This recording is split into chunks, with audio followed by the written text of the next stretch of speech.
Namaste and good morning, everyone.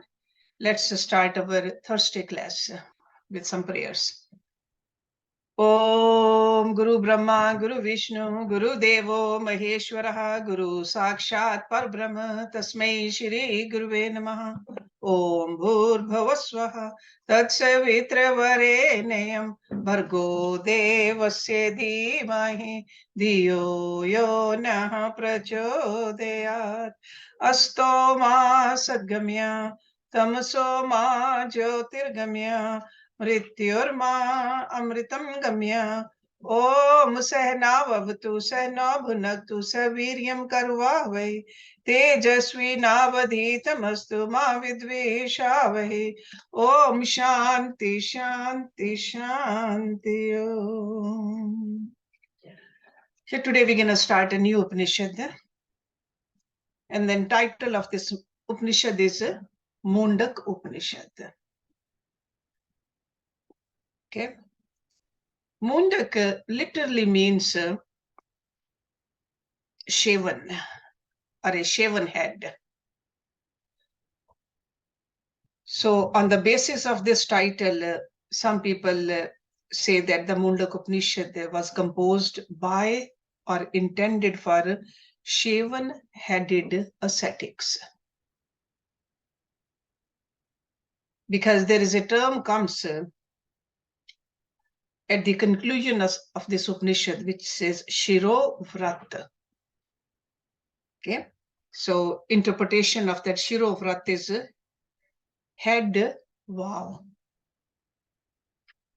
So it's like a reference to the shaving of the head, and that really means renunciate and ascetics. More than any other Upanishad, the Mundak Upanishad engages in a direct and frontal attack against both Vedic ritualism and the Vedic texts that embodied the ritual traditions. That's what we'll say. Okay. There are 3 sections in this Upanishad. And each section is divided into 2 subparts.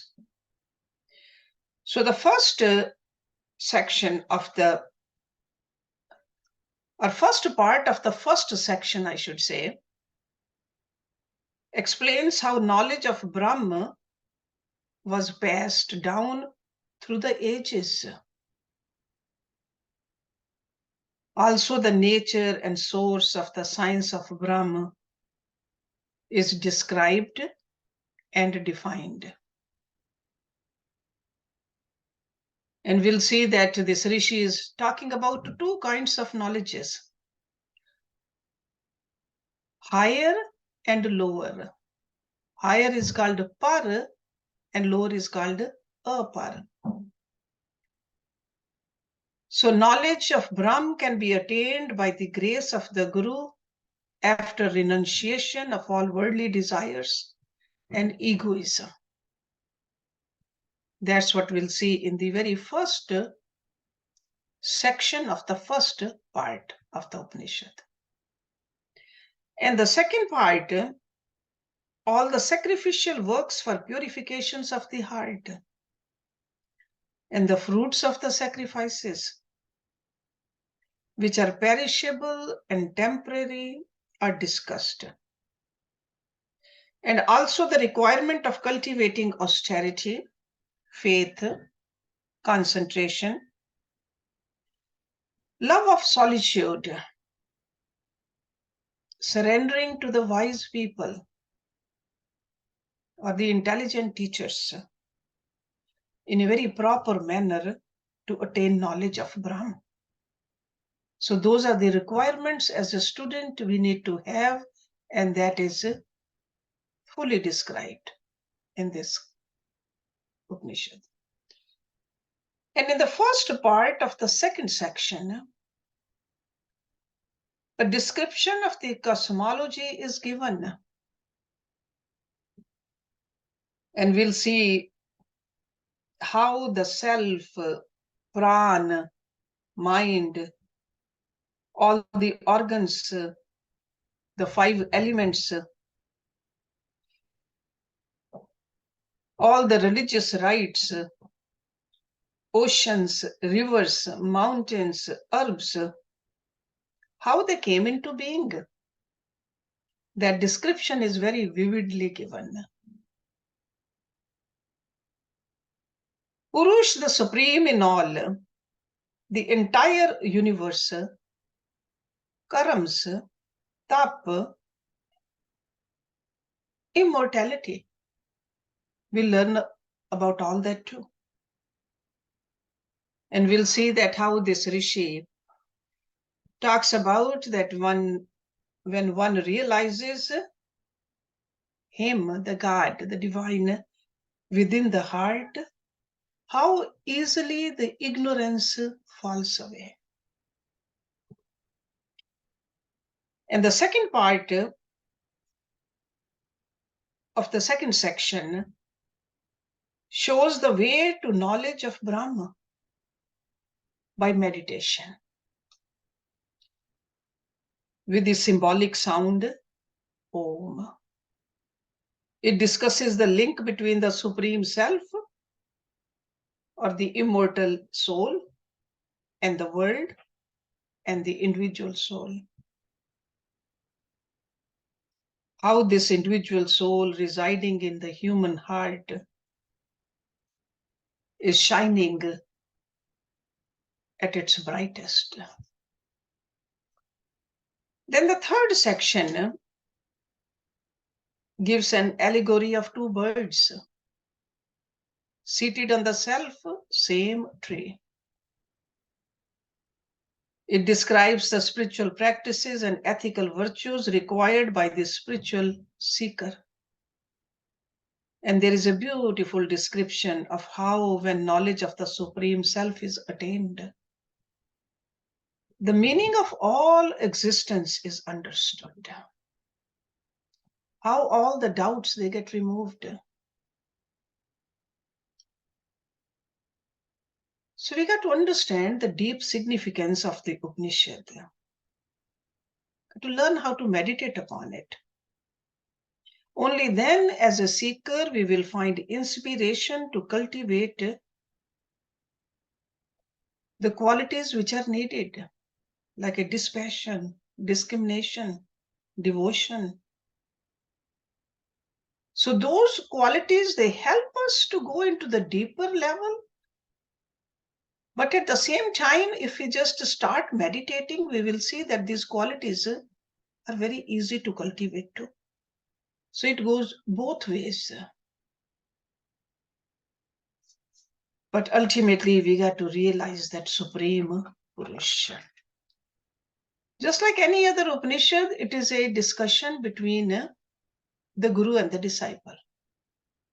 In this Upanishad, the disciple is Shaunak and the Guru is Angiras. And every Upanishad belongs to certain one of those four Vedas.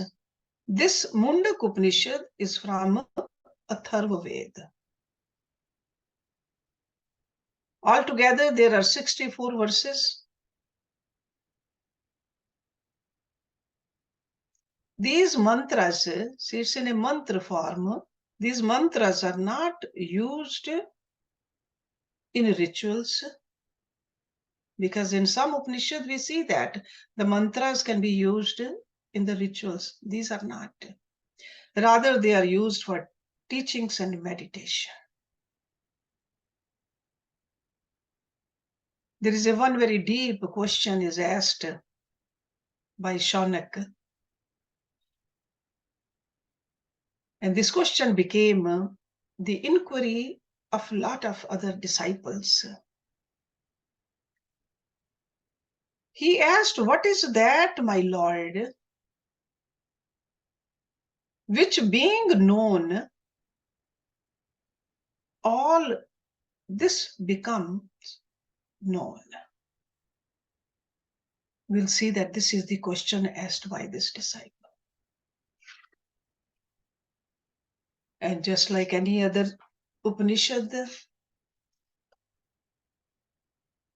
There is a Shanti mantra, and each time we meet to study this Upanishad, we will recite this Shanti mantra.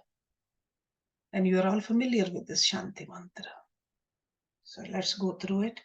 Om Bhadram Karnebi Shinuyam Deva Bhadram Pashyem Akshabhi Yajatraha Stirayange Tashtuvans Tanubhi Vayasham Devhitam Yadayu Swasti na Indraha Vridrisharvaha Swasti na Pushaha Vishwadeveda Swasti na Tarkshay Arishthanebhi Swasti na Brispati Dadhatu Om Shanti Shanti Shanti.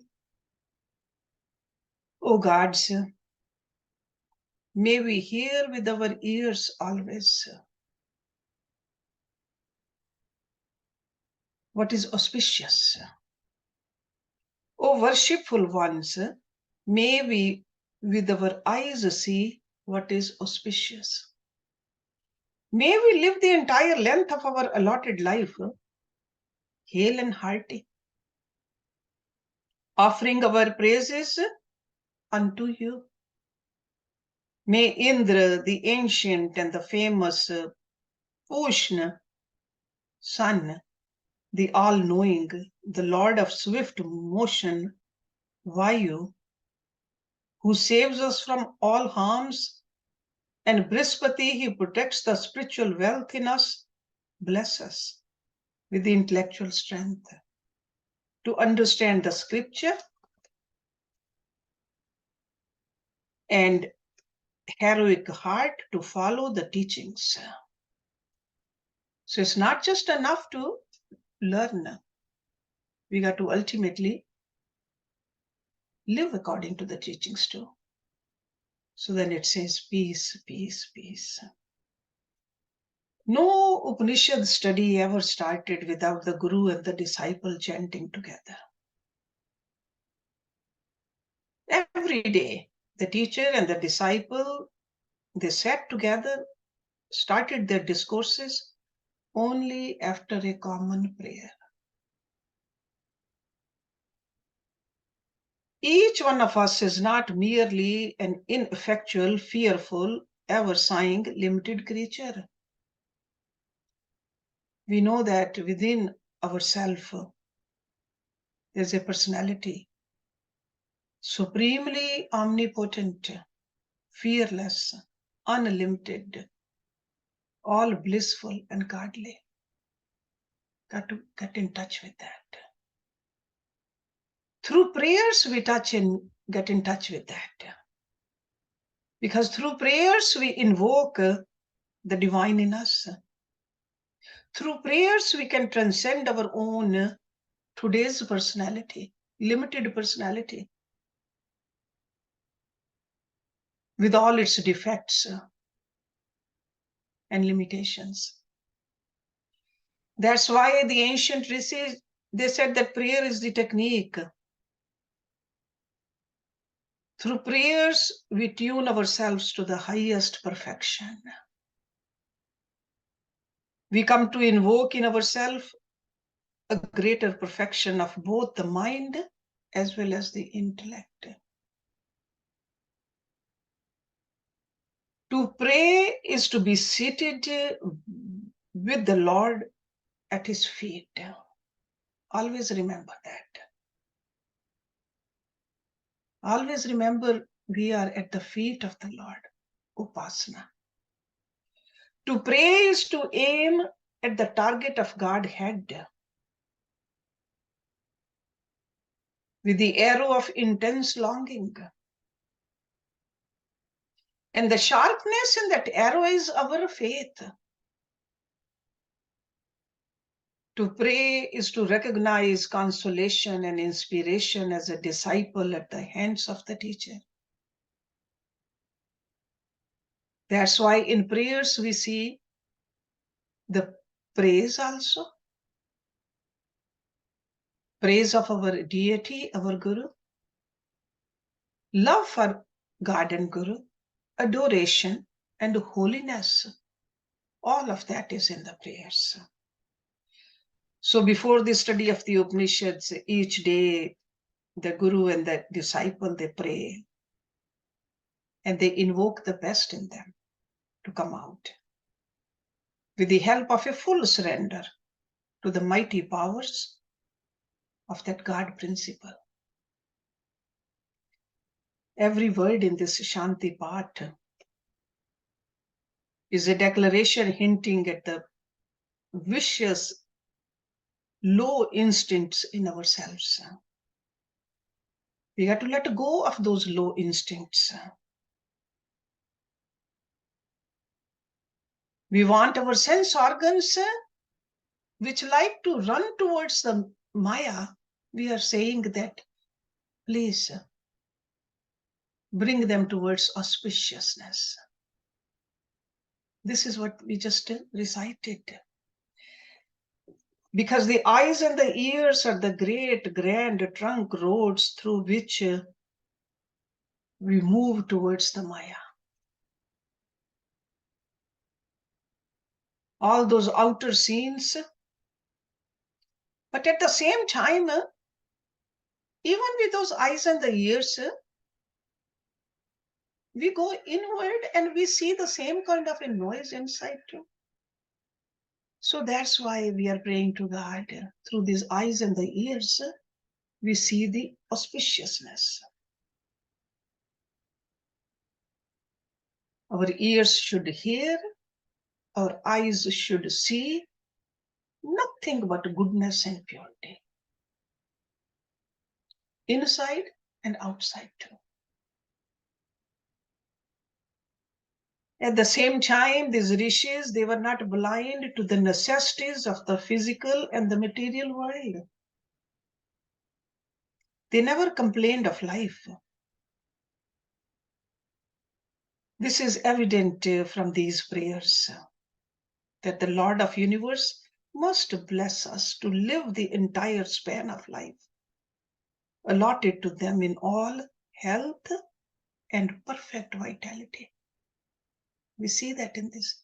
We need this body to do our duties properly. Another thing you see, there's these invocations to Indra, Vayu, Sun, etc. Through this, we remember that the deities, like Lord Ram or Lord Krishna, those came much later. Because these Vedic mantras, they were way before these deities came. So no peace invocation concludes without 3 times repeating or invoking Shanti. The 3 repetitions are addressed to the 3 groups in which all the probable obstacles in the study of the scriptures can be classified. So when we are studying, there could be obstacle which is in the form of Adi Devik, like lightning, thunders.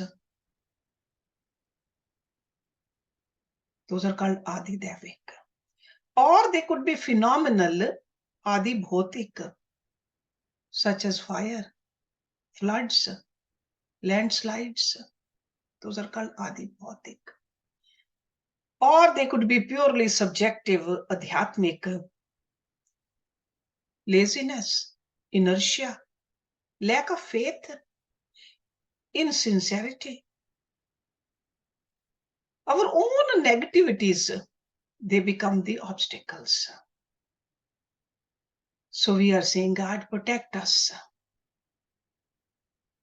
from Adi Devik also, Adi Bhautik also, and Adhyatmik also, so that we can study better.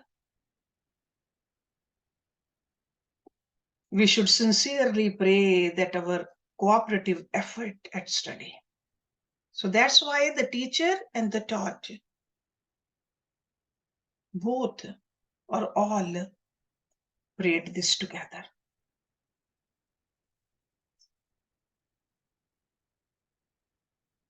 And there's no authorship on these mantras. no authorship. We don't know who wrote these beautiful mantras. Another thing we'll see in these mantras in this Upanishad, the very Hindu philosophy, which is for self-attainment.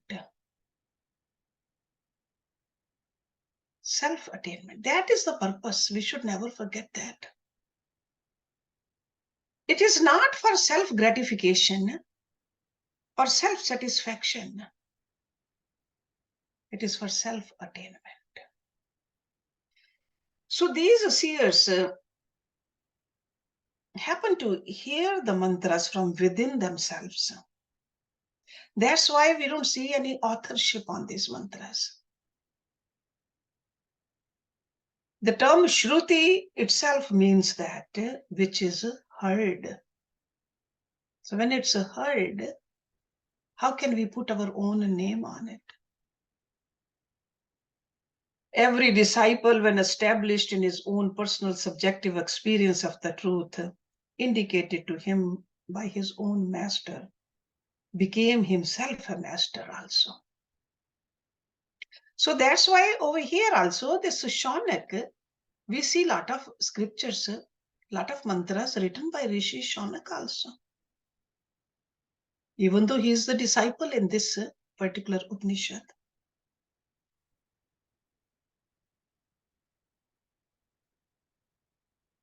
Because whatever was explained, whatever he experienced, ultimately in the state of his own experience, he spoke to his students also. But at that time, he quoted only his own guru. He did not take authorship on it. So our scriptural textbooks preserved their purity and chastity till today and have come down to us in the hierarchy of teacher-disciple generations. We are not to allow ourselves to accept any declaration made from the platform of our own intellect and the mind. They are all part of the eternal Vedas. Otherwise, some philosophies, after a few decades, they keep on changing. But not Upanishadic philosophy. That's why they are called eternal also. Vedas are eternal and the Upanishads are eternal. They are as true today as they were when they were taught in the flowery valleys of the sacred Ganges, thousands and thousands of years ago. This is what we see. See, just like no matter how the houses have changed,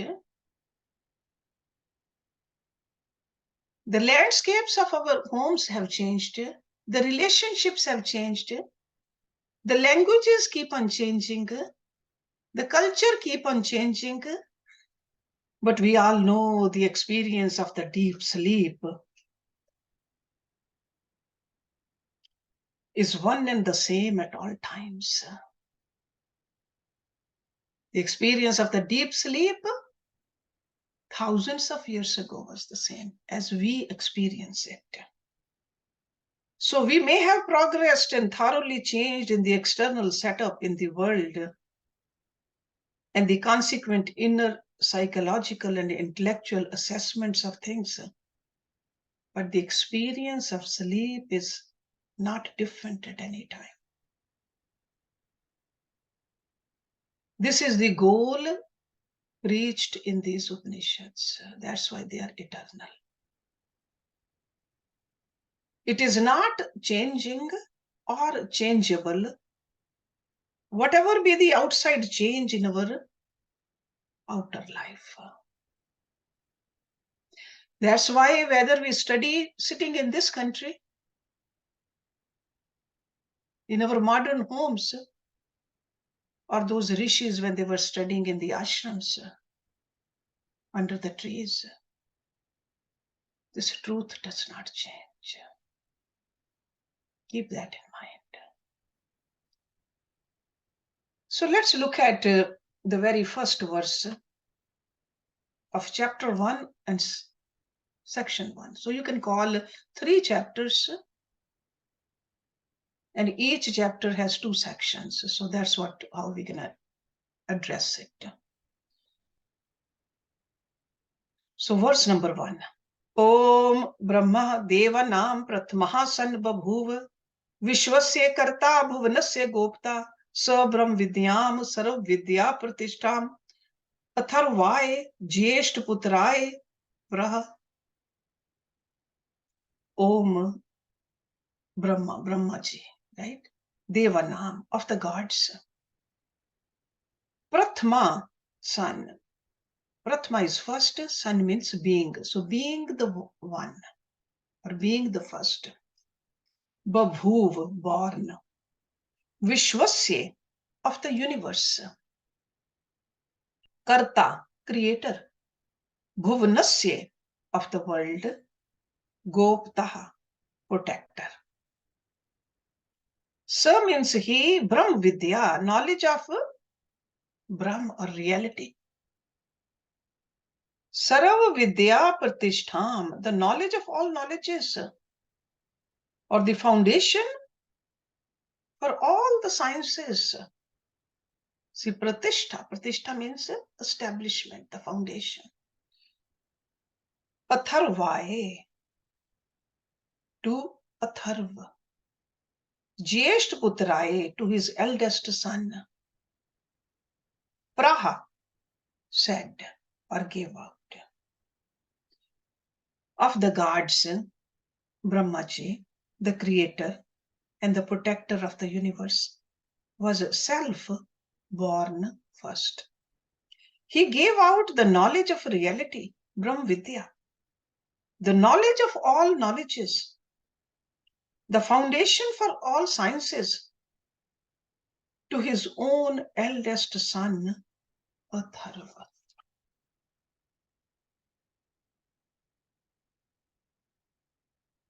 Okay, we are all familiar with Brahma, right? Brahma, Vishnu, Mahesh, and then Brahma. Brahm is the absolute reality.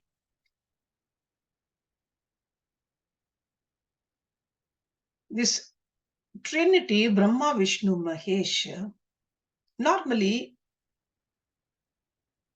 the usage is like a masculine whenever we talk about it. So that's a deity in the Trinity, the creator, the sustainer, or the destroyer. But when we use the word Brahma, that is a neuter gender. Brahma, the absolute reality. So the Shruti says that when the very creator manifested out of the pure consciousness for that creative urge, it was not the birth of an individual who is the product of a male and female seeds. He is self-born. So there's no mother or a father of Brahmaji. It's called Swambhu also. He is a manifestation of the creative urge in the reality.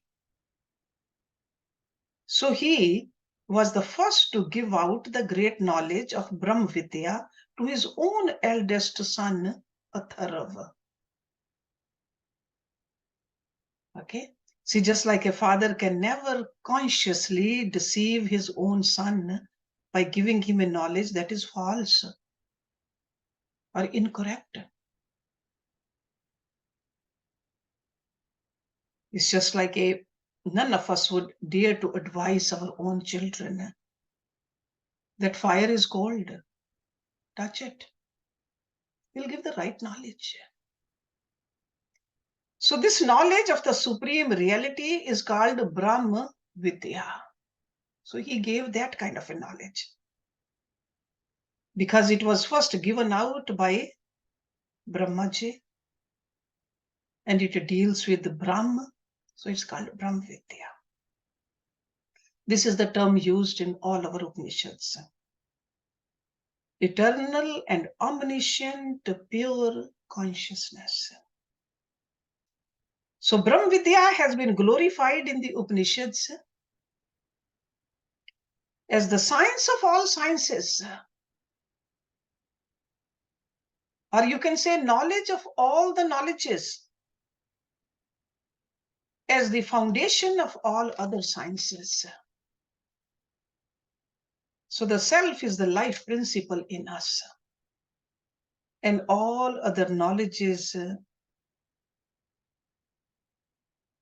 we understand like an external world or the inner world because of this self, the presence of that self. Because ordinarily what we understand by knowledge is only an assortment of modified knowledge and not knowledge as such. But Upanishads, they deal with the vital principle in us. Some people call it light of the intelligence. Because of which all other sciences are made possible. That's why it's the light of the intelligence. It's almost like no music can come out of a dead musician. No words from the speaker when the life has flown out of him. So then, since all our knowledges are possible only in a medium of life, the science that directly gives us the knowledge indeed is the foundation of all other knowledges. Sarva Vidya Pratishtha. So that's why that is the subject matter here, the Brahma Vidya. Let's look at one more verse, verse number 2. Atharvane yam pravadet brahma atharvatam pura uvach angirehe brahma vidyam sa bhardvajaye satye vahaye praha bhardvajaha angirase paravaram. Atharvane, to Atharva. Yam means which, pravadet, taught. Brahma, Atharva, tam, that. Pura, in ancient days, Uvach said, Angire, to Angiras. Brahma Vidyam, knowledge of reality. Sa means he, Bhardvajai, of Bhardwaj family. Satyavahai, to Satyavaha. Praha said, Bhardvajaha, Angirase, to Angirase. Paravaram, from greater to lesser. Greater means Guru and lesser means the Shishya, the disciple. The very knowledge which Brahmaji taught to Atharva, he taught it to Angiras in ancient days. And he taught it to one of the Bhardwaj family named Satyavaha. And Satyavaha taught it to Angiras. The knowledge was so handed down from the teacher to the disciple, to the greater to the lesser. So this is a Guru Shishya Parampara. We already know this. When the rishis of the Upanishads gained a glimpse of the reality during their deep moments of meditation,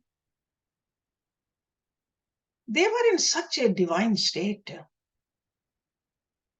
It was all-consuming inspiration.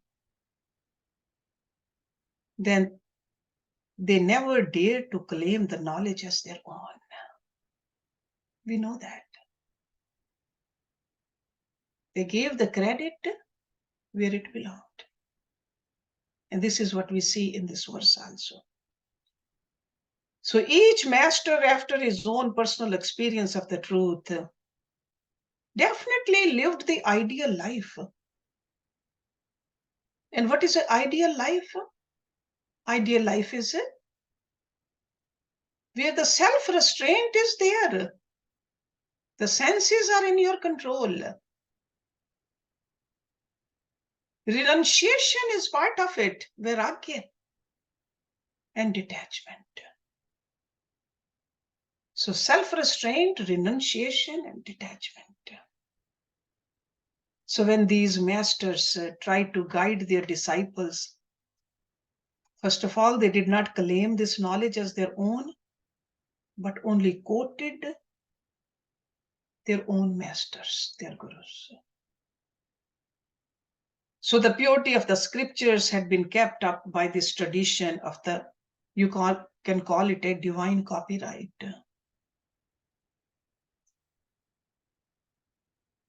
So in this verse, we see the entire line of Guru Shishya Parampara, giving us the details who taught whom. The similar kind of verses we see in the other Upanishads also, in Bhagavad Gita also. Who taught whom? So family tree of the knowledge has been traced out to Angiras, and in the following mantra, we'll find that he is the Guru to whom a disciple approaches with a transcendental question, and the answer given to the seeker by Angiras is the contents of this Upanishad. So that's why I told you that it's like a Guru is the Angiras and student is the Shanak in this particular Upanishad. Next verse, verse number 3. Shaunakaha ve mahashalaha angirasam vidhivat upsannaha paprach kasminno vigyate bhagavo sarv idam vigyatam bhavati iti. Shaunak, her ve mahashala, great householder indeed. Angiras. So these are the names, Shaunak and Angiras. So again, Angiras is the Guru, Shaunak is the disciple. Vidhivat, duly. Upsannaha, approaching. Paprach, asked. Kasmin, which. No vigyate, when knows. Bhagavo, O Lord. Sarv means all, idam means these, vigyatam, known, bhavati becomes, iti, that. So the great householder Shaunak, duly approaching Angiras in the prescribed manner, asked, what is that, my lord? Which being known, all these become known. So this is the question. So we can see that in this disciple, Shaunak, we have a full-grown young man. Mahashala. He is fit to enter the portals of the Upanishads. He is a great householder, pious and charitable, rich man of devotion. That's what her where Mahashala Angirasam. But he has a faith. Faith he maintained, erected many great Yagyashalas also. Halls of the Vedic scriptures and the Vedic rituals. So this great disciple, rich and prosperous, respected and revered in the society, approached his guru. According to the Upanishads, in the prescribed manner. Vidhivat upasanna. We see that we read about even the kings, when they went to their gurus, they did not take their chariots over there. Gurus lived in the ashrams outside of the cities. Those kings, they walked through the jungles to go to their guru. That is called vidhivat. Vidhivat. So this is what is said over here about this student Shaunak. So in the prescribed manner, vidhivat. So prescribed rule was that a disciple should reach the master in a spirit of humble adoration and complete surrender, and also with a passionate urge to know. You don't go to the guru to show how much you know. You go to the guru to learn something more. There got to be hunger. There got to be humility. And a student should have enough understanding that in the ashram I might have to suffer some difficulties, because that is the life of a renunciate.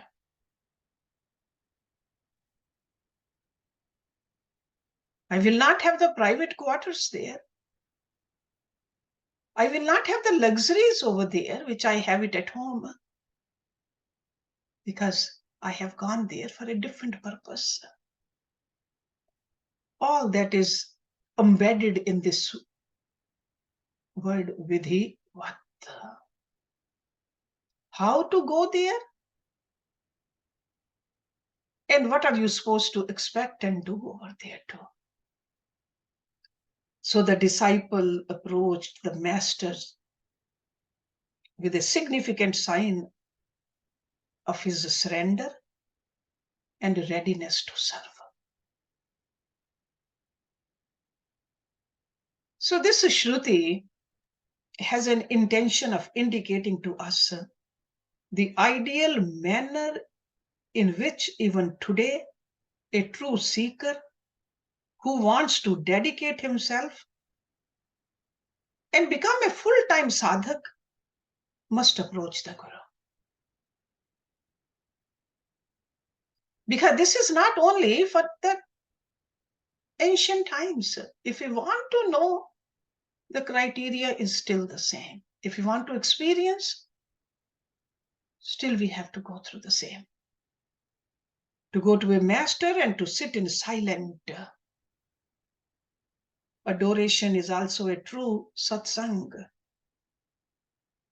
And this method is available only between a master and a very high advanced seeker. So that's why almost in every Upanishad we find the disciples approaching the Guru and asking a very small question, but question of a very pregnant import, which has the endless message. That's why the question is asked in almost one sentence, half a sentence, and rest of the scripture is answering that question. So its question is great, put by the disciple to his master. And we should remember this question when we are going through this Upanishad. Because ordinarily in the material world, we see the field of inquiry comes to gain a knowledge. And knowledge could be astrology, knowledge could be astronomy, knowledge of physics, knowledge of this, knowledge of that. It could be a knowledge of the book or the pen or the computer. And all these give but a qualified knowledge and not knowledge as such. So this disciple is asking for that knowledge, knowing which all the other knowledges become known, without which no other knowledge is possible. The knowledge in which all the other knowledges exist and maintain themselves. It's almost like a saying that having known the ocean, all the waves and the ripples, forms and the sparkles, whirls and the bubbles are known. Or having known the gold, we have known all that is made of gold. So the same way Shaunak wants to know what is that knowledge, which is the very substance of all the knowledges.